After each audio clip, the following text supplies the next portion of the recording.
Assalamualaikum teman-teman. Hari ini kita mau mendengarkan cerita tentang kisah Nabi Muhammad dilahirkan. Teman-teman selamat menonton ya. Ribuan tahun lalu, Mekkah hanyalah sebuah lembah di tengah padang pasir, tempat persinggahan para kafilah dagang yang kemudian diubah menjadi sebuah kota di masa kekuasaan Nabi Ismail alaihi salam.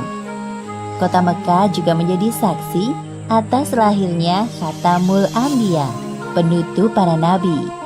Beliau adalah Muhammad bin Abdullah. Nenek moyang Nabi Muhammad bernama Hashim bin Abdul Manaf. Saat Hashim berkuasa, kota Mekkah terkenal dengan pusat perdagangannya yang makmur. Tidak ada yang dapat menyaingi kemampuan berdagang masyarakat Mekkah pada saat itu. Tak terasa tahun demi tahun berlalu dengan cepat. Kepemimpinan Hashim digantikan oleh pemimpin yang lebih muda dan berkompeten di saat usianya telah lanjut. Sebelum beliau meninggal, Hashim mewariskan banyak sekali harta kepada Abdul Muthalib. Wahai keponakanku, semua ini adalah harta milik ayahmu. Kau pantas mendapatkannya. Terima kasih, wahai paman. Aku akan menggunakan semua harta peninggalan ayahku untuk kebaikan. Saat ini, Abdul Muthalib berperan sebagai sikayah, yaitu orang yang bertugas menyediakan air dan makanan bagi pengunjung Ka'bah. Saat itu, Ka'bah sangat ramai dikunjungi oleh orang-orang, melebihi gereja Al-Quds di Yaman milik Raja Abraha. Namun, seiring berjalannya waktu, persediaan air semakin menipis. Pada saat itulah Abdul Muthalib teringat tentang cerita sumur Zam-Zam. Banyak orang mengatakan bahwa sumur Zam-Zam telah tertimbun tanah ratusan tahun yang lalu, jadi mustahil jika ditemukan. Sepertinya aku harus menemukan sumur Zam-Zam itu. Apalagi tugasku sekarang sebagai sikhoyah. Kemudian beliau memanggil salah satu putranya yang bernama Harits. Wahai Harits, anakku, kemarilah. Dapatkah engkau menemaniku mencari sumur Zam-Zam yang telah tertimbun tanah ratusan tahun lamanya itu? Baiklah, dengan senang hati aku siap membantumu mencari sumur Zam-Zam itu, wahai ayah. Abdul Muthalib dan Harits berpencar dalam menggali di beberapa tempat, namun tidak ada hasil. Wahai ayah, apa mungkin sumur Zam-Zam benar-benar telah lenyap tertimbun tanah? Wahai anakku, kalau kita bersabar, Allah akan memudahkan pencarian kita. Orang-orang yang melihat perbuatan Abdul Muthalib dan Harits hanya bisa mencemooh. Wahai Abdul Muthalib, mengapa engkau mengerjakan perbuatan yang sia-sia? Sumur itu telah lama hilang tertimbun tanah. Benar yang dikatakannya. Bukankah dahulu nenek moyang kita, Mudzaz bin Amr, pernah mencari tapi juga tidak berhasil? Sudahlah, biarkan saja dia. Lagi pula kita telah mengingatkannya. Abdul Muthalib terbangun dari tidurnya karena mendengar suara. Ia seperti mendapatkan petunjuk tentang keberadaan sumur Zam-Zam dalam tidurnya. Keesokan harinya, dengan penuh semangat, Abdul Muthalib dan Harits kembali menggali di antara berhala Isaf dan Naila. Tiba-tiba air memancar. Ayah, lihat, ada air. Alhamdulillah, ayo Harits, gali terus. Sekarang, dengan diketemukannya sumur Zam-Zam, Abdul Muthalib tidak khawatir lagi untuk memenuhi persediaan air dan keperluan bagi pengunjung Ka'bah. Hari demi hari berlalu, Abdul Muthalib merasa kewalahan dalam mengemban tugasnya sebagai sikayah. Untuk itu beliau bernazar. Ya Tuhan, andai saja aku punya 10 anak laki-laki yang dapat membantuku, pekerjaan ini akan terasa lebih ringan. Jika engkau berkenan mengabulkannya, akan aku persembahkan untukmu 1 orang dari mereka. Ternyata takdir menentukan bahwa Abdul Muthalib memiliki 10 anak laki-laki. Saat mereka dewasa, dilakukan undian. Setelah diundi beberapa kali, nama yang muncul selalu sama, yaitu Abdullah, si anak bungsu. Wahai anak-anakku, sebenarnya hal ini sangat berat untuk aku lakukan. Tapi aku telah terlanjur bernazar. Sebenarnya tidak sampai hati Abdul Muthalib mengatakan tentang nazarnya kala itu. Wahai saudaraku, jangan engkau lakukan itu. Batalkan nazarmu dan meminta ampunlah kepada Tuhan Hubal. Lalu apa yang harus aku persembahkan sebagai ganti dari Abdullah? Kalau engkau dapat menebusnya dengan harta, maka berikanlah itu kepada berhala agar mereka tetap berkenan kepadamu. Menurut kami, itu keputusan yang terbaik. Setelah melakukan perundingan cukup lama, diputuskan bahwa Abdul Muthalib harus menyerahkan 100 ekor unta sebagai ganti dari persembahan Abdullah. Abdullah adalah pemuda baik, sopan dan berwajah tampan.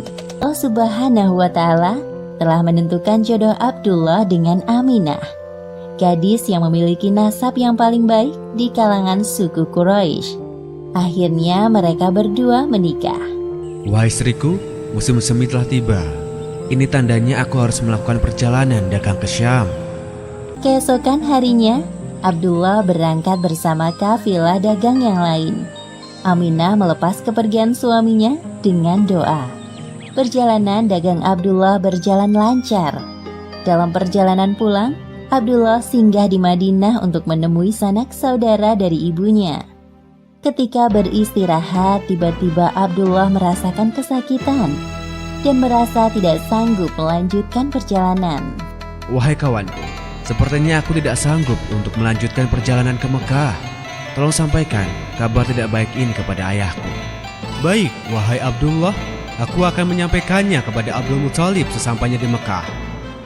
Ketika berita itu sampai ke telinga Abdul Muthalib, beliau segera menyuruh anak sulungnya, Harits, untuk melihat kondisi Abdullah dan mengajaknya untuk pulang ke Mekah. Namun setibanya Harits di Madinah, Abdullah telah meninggal beberapa saat sebelum kau datang, wahai Harits. Inna lillahi wa inna ilaihi raji'un. Semua anggota keluarga Abdul Muthalib berduka mendengar kematian Abdullah. Tentu saja Aminah lebih berduka karena kehilangan suami yang sangat dicintainya. Abdullah meninggalkan warisan berupa beberapa hewan ternak dan seorang budak perempuan bernama Ummu Aiman.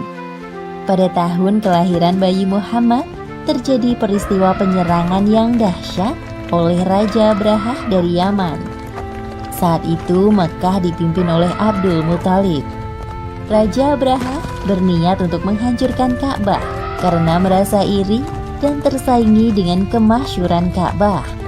Namun Allah Subhanahu wa Ta'ala menggagalkan penyerangan Abrahah beserta pasukan gajahnya. Tepatnya pada hari Senin, tanggal 12 Rabiul Awal tahun 571 Masehi, Aminah melahirkan bayinya. Seorang bayi laki-laki tampan dan bersinar terang. Semua keluarga besar bersuka cita dengan kelahiran Muhammad, seolah-olah Abdullah hadir kembali di tengah-tengah mereka. Kehadiranmu mengingatkanku pada ayahmu. Sungguh, memandang wajahmu mengingatkanku akan ayahmu, wahai cucuku. Dengan penuh sukacita, Abdul Muthalib menggendong cucunya untuk bertawaf di Ka'bah. Ya Allah, terima kasih atas hadiah terindah ini. Aku sangat bersyukur atas kelahiran bayi ini. Akan kuberi nama dia Muhammad. Setelah lewat 7 hari, Abdul Muthalib menyembelih unta sebagai ungkapan rasa syukur atas kelahiran bayi Muhammad. Wahai Abdul Muthalib, siapakah nama bayi ini? Aku memberinya nama Muhammad. Semoga kelak bayi ini menjadi orang yang terpuji dimanapun ia berada. Aminah memandang bayinya dengan perasaan bahagia, seperti doa yang selalu ia panjatkan. Allah Subhanahu wa Ta'ala telah menakdirkan Muhammad menjadi orang yang berpengaruh dalam mengubah sejarah dunia. Seperti yang disebutkan dalam Al-Quran, Surat Al-Anbiya ayat 107. Dan tiadalah kami mengutus kamu, Muhammad, melainkan untuk menjadi rahmat bagi semesta alam. Demikianlah akhir kisah lahirnya Nabi terakhir, Muhammad Sallallahu Alaihi Wasallam.